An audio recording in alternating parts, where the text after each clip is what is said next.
ॐ शारदां शारदां भोज वदनां वदनाम्बुजे सर्वदा सर्वदास्माकं सन्निधिं कुर्यात्। नमस्कार दोस्तों, स्वागत है आप सबका एक बार फिर से हमारे यूट्यूब चैनल नेट अड्डा 0.2 पर।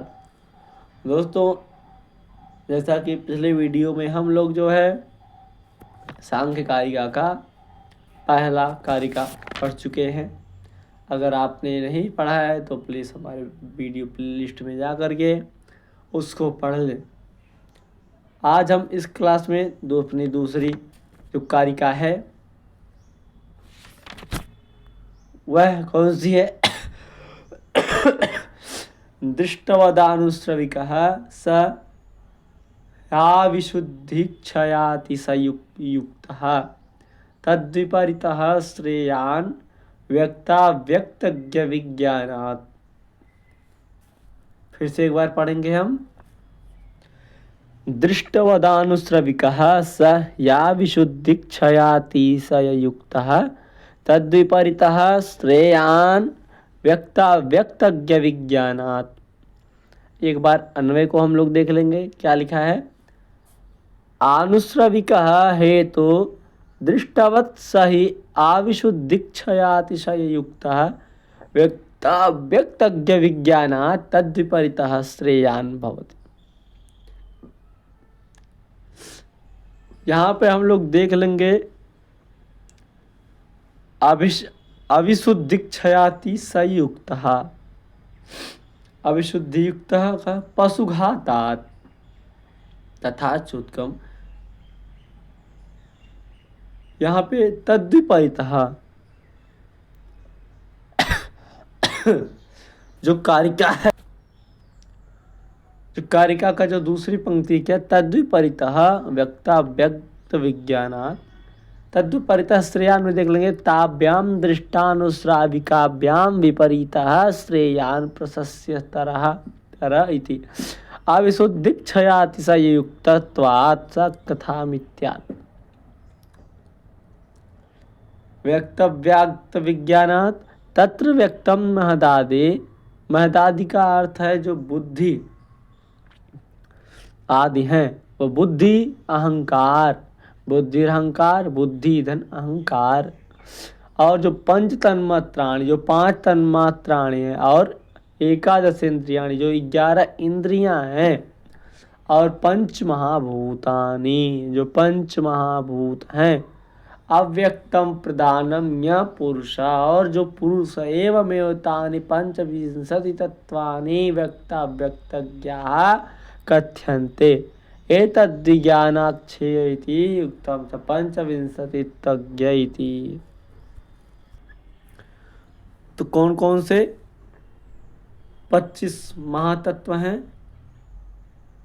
पहला बुद्धि और अहंकार, और 5 तन्मात्रा, 11 इंद्रियाणी, 5 महाभूत और एक पुरुष। इन सबको मिलाकर के 25 तत्व हुए।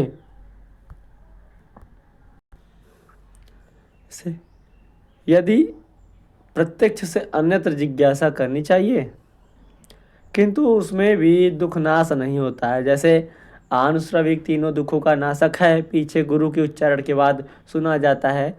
जो उसमें होने वाला अर्थात वैदिक उपाय, यह उपाय आगम में से सिद्ध होता है। जैसे हमने अमृत का पान किया है, अतः हम अमर हैं। हमने स्वर्ग प्राप्ति की है, हमने देवदत्त प्राप्त किया है, हमने देववत्व प्राप्त किया है। इसलिए तृणवत् शत्रु हमारा क्या करेंगे? एवं हम जैसे अमरों का वृद्धावस्था क्या करेंगे? कोई भी कुछ भी नहीं कर सकता। किसी समय इंद्रादि देवताओं का कल्प था, उस समय एक देवता में से कैसे हम अमर हुए, ऐसे विचार करके कहा कि हमने सोमरस का पान किया, अतः अमर हुए। हमने सोमरस का पान किया, इसलिए हम लोग अमर हुए।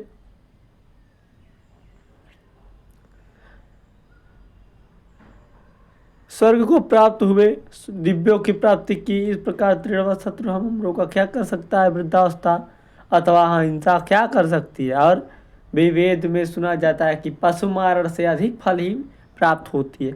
वह सभी लोगों को जीत लेता है, मृत्यु को पार करता है जो पशु की हत्या करता है। एकांत तथ्यांत के विषय में वेद में ऐसा कहा गया है कि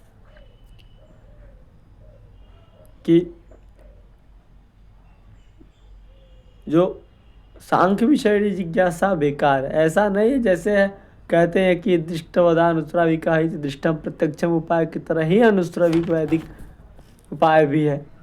दृष्ट की तरह दृष्टवत कहलाता है जो यह अनुश्राविक वैदिक उपाय है। कैसे वह दृष्टवत हो सकता है? जैसे अविशुद्धि क्षयात से युक्त, अविशुद्धि क्षय और अतिशय से युक्त है। पशुमारण क्रिया से यह अनुश्राविक अविशुद्धि युक्त है। जैसे कि कहा जाता है कि अश्वमेध यज्ञ के वचन से 3 पशुओं को कम करके इस यज्ञ में दिन के मध्यकाल में 600 पशुओं को नियुक्त किया जा सकता है।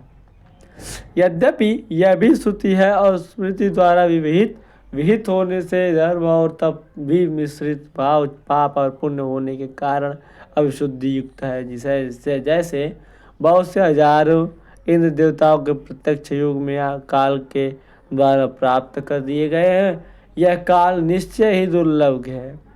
इस प्रकार इंद्रादियों के नासिक कारण क्षय युक्त है। इस प्रकार से अतिशय युक्त विशेष युक्त है। हमने अपने से दूसरे के विशेष गुणों को देखकर दुख होता है। इसी तरह अनुश्रविक भी दृष्टवत ही हेतु है। तब कौन सा उपाय श्रेष्ठ है? ऐसा कहें तो कहा जाता है कि तद्विपरीतः श्रेयान, उनसे विपरीत ही श्रेष्ठ उपाय है। उन दोनों दुष्ट और अनुश्रविक से विपरीत ही अच्छा है, क्योंकि अविशुद्धि क्षयातिशय से में रहित वह कैसे व्यक्त विज्ञानात व्यक्त अव्यक्त और ज्ञान को अच्छी तरह जानने से व्यक्त से मेधादि मतलब बुद्धि, अहंकार, 5 तन्मात्राएं, 11 इंद्रियां और 5 महाभूत लिए जाते हैं। अव्यक्त से प्रधान ज्ञान पुरुष लिया जाता है। इस प्रकार ये 25 तत्व ही व्यक्त अव्यक्त कहे जाते हैं। उनसे अच्छी तरह से ज्ञान कर लेने से कल्याण होता है।